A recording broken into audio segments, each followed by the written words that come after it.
Hi all, നാളെ തൊട്ട് നമ്മുടെ ബിഗ് ബോസ് സ്റ്റാർട്ട് ചെയ്യുകയാണ്. സൺഡേ വൈകുന്നേരത്തോട് സ്റ്റാർട്ടാവും.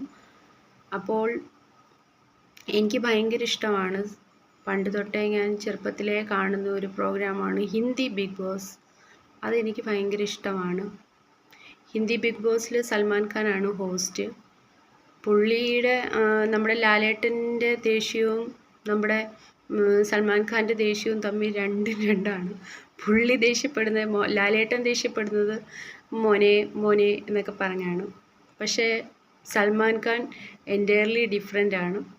ഫസ്റ്റ് സീസണും എനിക്കിഷ്ടമാണ്. കാരണം ഫസ്റ്റ് സീസൺ എന്ന് വെച്ചാൽ പേളിമാണി, രഞ്ജിനി ഹരിദാസ്, ശ്വേത മേനോൻ, അങ്ങനെ ഒത്തിരി വലിയ ആൾക്കാരാണ് അതിൻ്റെ അകത്തുണ്ടായിരുന്നത്. അപ്പം അവരുടെ ഒരു പിന്നെ സാബു മോന് പുള്ളിക്കാരനാണല്ലോ ഫസ്റ്റ് കിട്ടിയത്.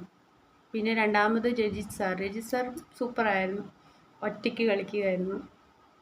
ഏറ്റവും ഫേവറേറ്റ് സീസൺ എന്ന് പറഞ്ഞാൽ സീസൺ 4 ആണ്. കാരണം ഡോക്ടർ റോബിൻ രാധാകൃഷ്ണൻ പുള്ളി ശരിക്കും ഒരു ബിഗ് ബോസ് മെറ്റീരിയലാണ്. പുള്ളിക്കാരന് കളിച്ചതുപോലെ ഇതുവരെ ആരും ബിഗ് ബോസിൽ കളിച്ചിട്ടില്ല. കാരണം നമ്മുടെ സമ്മർ മീഡിയയ്ക്കൊക്കെ പുള്ളിയെക്കുറിച്ച് ഒത്തിരി സംസാരിച്ചിട്ടുണ്ട്.